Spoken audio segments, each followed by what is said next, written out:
அன்பு ஊடக நண்பர்களுக்கு வணக்கம். தருமபுரி நகரத்திற்கும் சேலம் நகரத்திற்கும் இடையில தேசிய நெடுஞ்சாலை 22 அதில் தொப்பூர் கணவாய் பகுதியில்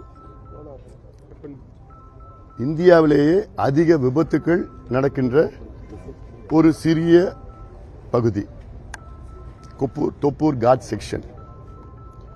இது மொத்தம் 8 கிலோமீட்டர்.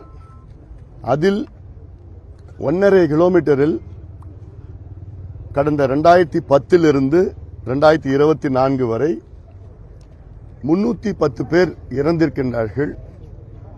952 விபத்துகள் நடைபெற்றிருக்கிறது. ஆயிரக்கணக்கானோருக்கு கை கால் முறிந்து மிக மோசமான நிலைமையில் வாழ்ந்து கொண்டிருக்கின்றார்கள். இதற்காக இதை சரி செய்ய வேண்டும் என்று தொடர்ந்து பாட்டாளி மக்கள் கட்சி 30 ஆண்டு காலமாக கோரிக்கை வைத்து ஆர்ப்பாட்டங்கள் எல்லாம் பல நாங்கள் செய்திருக்கின்றோம். எங்களுடைய முன்னாள் நாடாளுமன்ற உறுப்பினர் மருத்துவர் செந்தில் அவர்கள் பொதுநல வழக்கையும் ஒன்று போட்டிருந்தார். நான் தருமபுரி நாடாளுமன்ற உறுப்பினராக பொறுப்பேற்ற பிறகு இதற்கு பல முறை அழுத்தம் கொடுத்து நாடாளுமன்றத்திற்குள்ளேயே நான் பேசினேன், வெளியில் அமைச்சர்களிடம் பேசியிருந்தேன். அதன் பிறகு 2016-17 ஆய்வுகள்லாம் நடத்தப்பட்டது. ஒவ்வொரு ஆய்வும் நடத்தப்பட்டு பிறகு அப்பொழுது 120 கோடி ரூபாய் என்று அதை சரி செய்து விடலாம் என்று சொன்னார்கள். பிறகு அது 300 கோடி, பிறகு 430 கோடி, பிறகு 3000 கோடி டனல் போடலாம், அப்படியெல்லாம் ஒவ்வொரு காலகட்டத்திலும் ஒரு மாற்றத்தை கொண்டு வரலாம் என்று சொன்னார்கள். இறுதியாக நம்முடைய இந்திய போக்குவரத்து துறை அமைச்சர் மரியாதைக்குரிய திரு நிதின் கட்கரி அவர்களை பல முறை சந்தித்தேன். குறிப்பாக இதற்காக 3 முறை சந்தித்தேன்.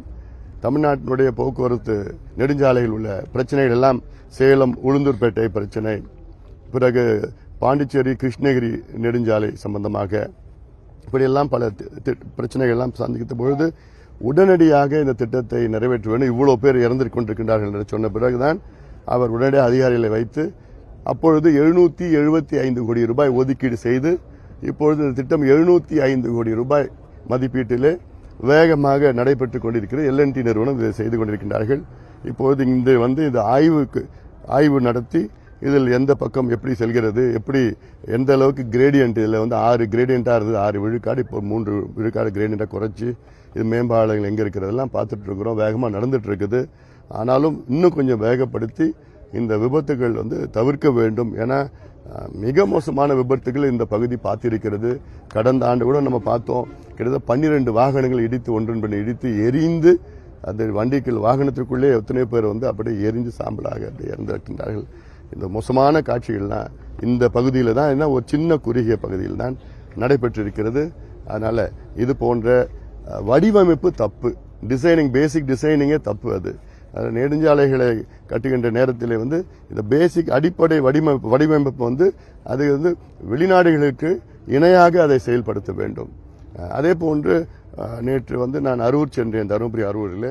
அப்பொழுது சேலம் தருமபுரியிலிருந்து அரூருக்கு போடப்பட்ட மாநில அரசு நெடுஞ்சாலை, ஸ்டேட் ஹைவேஸ், இது 2 வழி சாலையாக இருந்தது. இப்பொழுது 4 வழி சாலையாக உயர்த்திருக்கின்றார்கள். ஆனால் அதில் எந்த ஒரு மாற்றம் இல்லை. அதுக்கு முன்பு இருந்த சாலை மேலே 4 வழியாக மாற்றிருக்கிறாங்க. த மோஸ்ட் டேஞ்சரஸ் ரோடு இப்போ பார்த்தா அதுதான் நினைக்கிறேன். அதில் மட்டும் கிட்டத்தட்ட ஒரு 100 வளைவுகள் இருக்கும். ஒவ்வொரு வளைவும் 90 டிகிரிஸ்ல இருக்கு. சில வளைவுகள் இப்படி போய் 90 டிகிரிஸ்ல இருக்கு.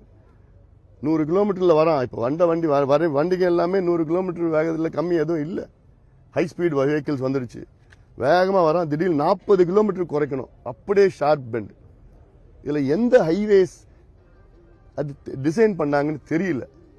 இந்த ஸ்டேட் ஹைவேஸை யார் டிசைன் பண்ணாங்கன்னா அவங்க மேல சார்ஜ் ஷீட் ஃபைல் பண்ணணும். ஏன்னா இது கொலை செய்யற ஒரு முயற்சி, இது மக்களை கொலை செய்யற முயற்சி. இதுக்கு முன்பு இந்த ரோடு 2 வழி சாலை அதுவே கொஞ்சம் மெதுவாக தான் போயிட்டு இருந்தாங்க. இப்ப வேகமா நீங்க 4 வழி சாலையை ஆக்கிட்டு நீங்க மக்களை கொலை செய்யறீங்க, நீங்க திட்டமில்லாம. அதனால இப்படி டிசைன் பண்றவங்கள அவங்க மேல சார்ஜ் ஷீட் சஸ்பெண்ட் பண்ணணும். ஏன் பட்ஜெட் அதிகமான ஆகிட்டு போகுது, மக்களுடைய உயிர் தான் பெருசு. அதனால நீங்க டிசைன் பண்ணீங்கன்னா ஒழுங்கா டிசைன் பண்ணுங்க, இல்லாட்டி பண்ண வேண்டாம். நெடுஞ்சாலைகளை பண்ண வேண்டாம். அதே போன்று சேலம் உளுந்தூர்பேட்டை நெடுஞ்சாலையில் 8 இடத்துல வந்து திடீர்னு 4 லைன்லேருந்து 2 லைனாக இருந்ததுனால அதுவும் கட்காரி அவரிடம் சொன்னவுடன் உடனடியாக நிதி ஒதுக்கீடு செய்து இன்னைக்கு அதை சரி செய்திருக்கின்றார்கள். நம்ம என்னென்ன இங்கே செய்யணுமோ சேலம் நகரத்துக்கு வந்து 2 புறவழிச்சாலைகள் ரிங் ரோடு வட்டச்சாலைகள் 2 கட்டணும். அது அப்படி பண்ணாதான் சேலத்துக்கும் அந்த போக்குவரத்து நெரிசல் இருக்கும். ஒவ்வொரு தமிழ்நாட்டில் உள்ள ஒவ்வொரு நகரத்துக்கும் இதை வடிவமைப்பு செய்ய வேண்டும் என்று நாங்கள் மத்திய அரசு மாநில அரசு நாங்கள் கேட்டுக்கொள்கின்றோம். அதாவது வேற எந்த இஷ்யூஸ் இருக்குதா? அது சொல்லுங்க, அது வந்து ஹைவேஸ்ல சொல்லிட்டு வாக்காளர் சிறப்பு சுருக்க திருத்தம் வந்து தமிழ்நாட்டில் உள்ள அரசியல் கட்சிகள் தேர்தலுக்கு அப்புறம் பண்ணிக்கலாம்னு சொல்றாங்க. இப்போதைக்கு எந்தெந்த கட்சிகள் பண்ணுது? அரசியல் கட்சியெல்லாம் யார் பண்ணிட்டு யார் கேட்கிறா?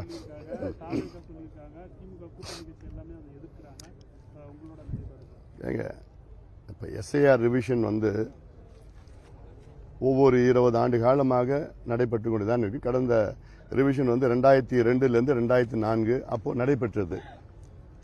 2002 2004 அப்போ நடைபெற்ற இந்த வாக்காளர் பட்டியல் சரி செய்வது வந்து அப்பொழுது வந்து திமுக வந்து மத்திய அரசின் அங்கமாக இருந்தது. கொஞ்சம் இது பண்ணுங்க. தெரியல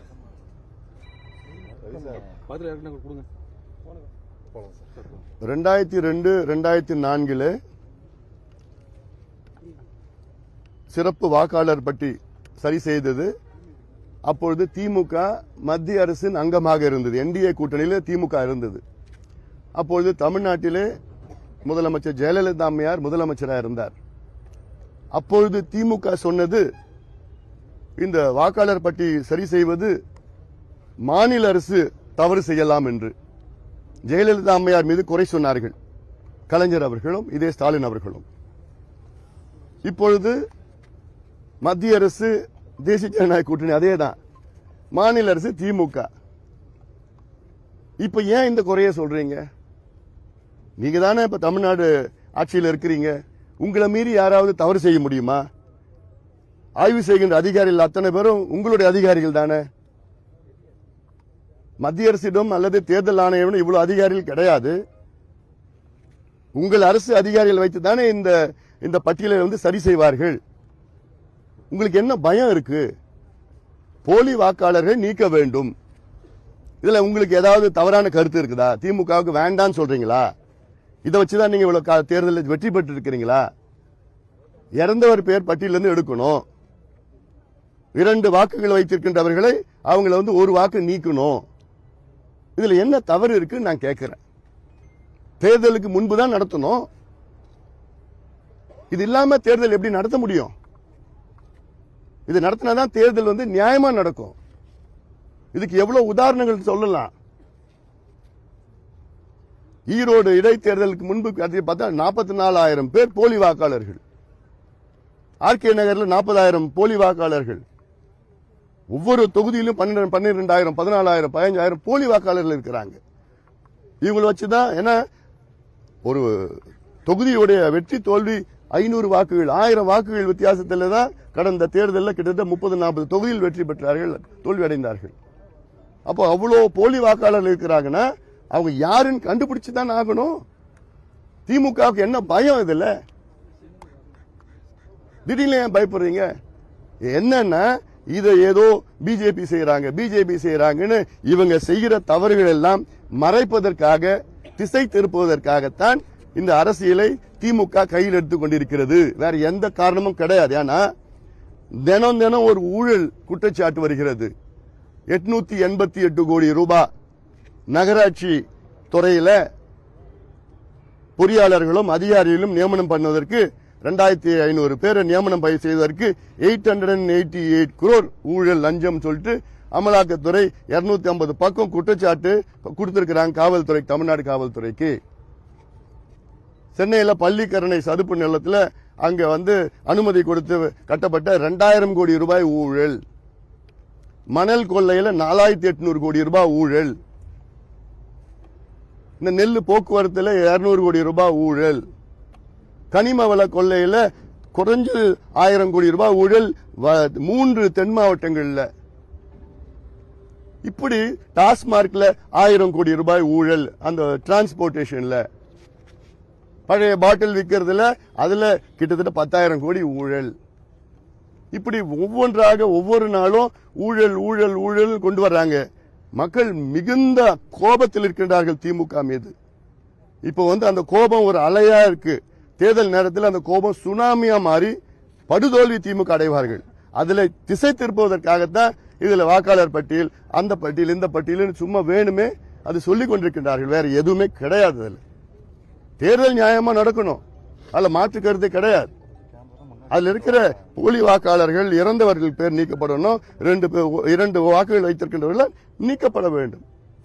இது ஏன் வேண்டான்னு சொல்றாங்கன்னு எங்களுக்கு புரியல. தேர்தலுக்கு பிறகு நடத்தலாம்னா ஏன்னு கேட்கிறேன். ஏன் போலி வாக்காளர் எல்லாம் இவங்க ஓட்டு வாங்கிட்டு அப்படியே ஓட்டு போடலான்னு, போலி ஓட்டு போடலான்னு அந்த இடத்துல இருக்கிறாங்களா? போலி ஓட்ட போடுறவங்களை தான் இப்படி பேசுவாங்க. இருக்கா முடிச்சிடலாமா? பாட்டாளி மக்கள் கட்சி நிறுவனர் ராமதாஸ் அவர்கள் ஒரு பத்திரிகா சந்திப்புல அன்புமணி ராமதாஸை மத்திய அமைச்சராக்குனது எனது தவறு, அதே போல இத பத்தி நான் எந்த கருத்தும் சொல்ல நான் விரும்பலைங்க. சரியா? வேற கேள்வி கேளு. இத பத்தி நான் எந்த கருத்தும் சொல்ல நான் விரும்பல. சார், பாரதிய ஜனதா கட்சி முன்னாள் மாநில தலைவர் அண்ணாமலை அவர்கள் பத்திரிகைல அவ்வப்போது அவதூறா பேசுறாரு, நீ வா போன்னு சொல்லி ஒருமையில பேசுறாரு. 2 நாள் முன்னாடி ஒரு நிகழ்ச்சி, சென்னையில் நடந்த நிகழ்ச்சியில கூட இந்த மாதிரி பேசியிருக்காரு. இதை பத்தி உங்க கருத்து? பத்திரிகை நண்பர்கள் நிச்சயமா மிகப்பெரிய ஒரு சேவையை செய்து கொண்டிருக்கின்றார்கள். அதுல மாற்று கருத்தே கிடையாது. நியாயமான செய்திகள் நடுநிலையா செயல்பட வேண்டும் என்று அனைவருடைய எண்ணம் ஆக இருக்கிறது. பத்திரிகையாளரை நிச்சயமாக நாம் எல்லோரும் மதிக்க வேண்டும். அரூர்ல ஒரு சம்பவம் பேசினீங்க சார், தாழ்த்தப்பட்ட சமூகமும் வன்னியர் சமூகம் இணைந்து செயலாற்றணும். அது இணையணும் முழுமையாக விடுமுறைங்க சார். ஏன்னா ஒரு எதிர்ப்பு மனநிலை தொடர்ந்து இருக்கு. அது பத்தி அதாவது தமிழ்நாட்டில் 2 பெரிய சமூகம். ஒன்று பட்டியலின மக்கள், அடுத்தது வன்னியர் சமுதாயம். நான் இது உள்ள ஜாதி அரசியலுக்குள்ள நான் போல. இது ஜாதி பிரச்சனையே கிடையாது. இந்த 2 சமூகங்களும் சேர்ந்ததுன்னா 40 விழுக்காடு மக்கள் தொகையில் தமிழ்நாட்டில் உள்ள மக்கள் தொகையில் இருக்கிறார்கள். ஆனால் இந்த 2 சமூகமும் ரொம்ப மோசமான சமூக நிலையில் இருக்கிறது. படிப்பு கிடையாது, வேலைவாய்ப்பு கிடையாது, மதுவுக்கு அடிமையாக இருக்கின்ற இந்த சமூகம். குடிசையில் வாழ்ந்து கொண்டு வேலைவாய்ப்பு இல்லை, வளர்ச்சி கிடையாது, விவசாயத்தை நம்பி, விவசாய கூலியை நம்பி இருக்கின்ற சமூகங்கள். இந்த 2 சமூகத்திற்கும் வளர்ச்சியின் இந்த திட்டங்கள் தனிப்பட்ட முறையில் எந்த ஆட்சியும் கொண்டு வரல. குறிப்பா திமுக இதுல திட்டமிட்டு இந்த 2 சமுதாயத்தை பிரிக்க வேண்டும், பிரித்தால்தான் இவர்கள் ஆட்சியில் இருக்க முடியும் என்று சூழ்ச்சிகள் தொடர்ந்து செய்து வருகிறார்கள். எங்களை பொறுத்த வரைக்கும் எங்கேயாவது ஏன்னா இந்த பிரச்சனைகள் ஏதோ திடீர்னு 30 ஆண்டு 40 ஆண்டு பிரச்சனைகள் கிடையாது. இது 200 300 400 ஆண்டுகளாக அங்க இருக்கின்ற பிரச்சனைகள், மற்ற சமூகங்களால் ஏற்படுத்த பிரச்சனைகள். 2 பேரும் ஒன்னா இருக்கக்கூடாது, பிரச்சனை இருக்கக்கூடாது இருக்கு. தொடர்ச்சியாக பாட்டாளி மக்கள் கட்சி அனைத்து சமூகங்களுக்காக கட்சி. எங்களுடைய முன்னோடிகள் ஐடியலாக்ஸ், எங்களுடைய ஐடியலாக்ஸ் முன்னோடிகள் தந்தை பெரியார் அவர்களும் அண்ணல் அம்பேத்கர் அவர்களும் புரட்சியாளர் கால் மார்க்ஸ் அவர்களும் தான். அவருடைய கொள்கை வழியில தான் நாங்க எங்க கட்சியை நாங்க நடத்திட்டு வரோம். அந்த வகையில வளர்ச்சியை நோக்கி நம்ம செல்ல வேண்டும். சின்ன சின்ன பிரச்சனைகளை பெருசா ஆக்கிக்கிட்டுலாம் அது போகக்கூடாதுன்னு அந்த எண்ணத்துல நான் இப்ப மட்டும் இல்ல, முதல்ல இருந்து என்னோட எண்ணம் அப்படிதான் இருக்கு, இனியும் அப்படி இருக்கும். அந்த நோக்கத்துல தான் நான் சொல்லியிருக்கிறேன். நான் ஏன்னா இதுல இந்த 2 சமூகத்திற்கும் அரசியல் அதிகாரம் வேண்டும். 40 விழுக்காடு மக்கள் தொகை உள்ள இந்த 2 சமூகங்களும் மற்றவர்களுக்கு கையேந்துகின்ற ஒரு சூழலில் இருக்கிறது.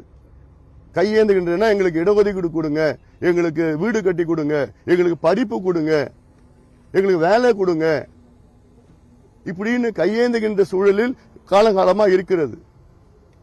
அரசியல் அதிகாரம் வந்தால் நிச்சயமாக அவர்கள் வேகமாக இந்த 2 சமூகங்களும் வேகமாக முன்னேறும். அந்த சூழல் வர வேண்டும். அந்த சூழல் வரக்கூடாது என்று குறிப்பாக திமுக சூழ்ச்சி செய்து இந்த 2 சமூகங்களுக்கும் இடையிலே சண்டையை மூட்டி விட்டு, இது இப்ப மட்டும் பார்க்கல, கலைஞர் காலத்திலே பார்த்துட்டோம், நம்ம மூட்டி விட்டு அரசியல்ல பிரிச்சு சூழ்ச்சி செய்து கொண்டு வருகிறார்கள். அதுதான் தவறு, அது வேண்டாம் என்று நான் தொடர்ந்து சொல்லி வருகின்றேன். ஓகே, நன்றி. Thank you sir.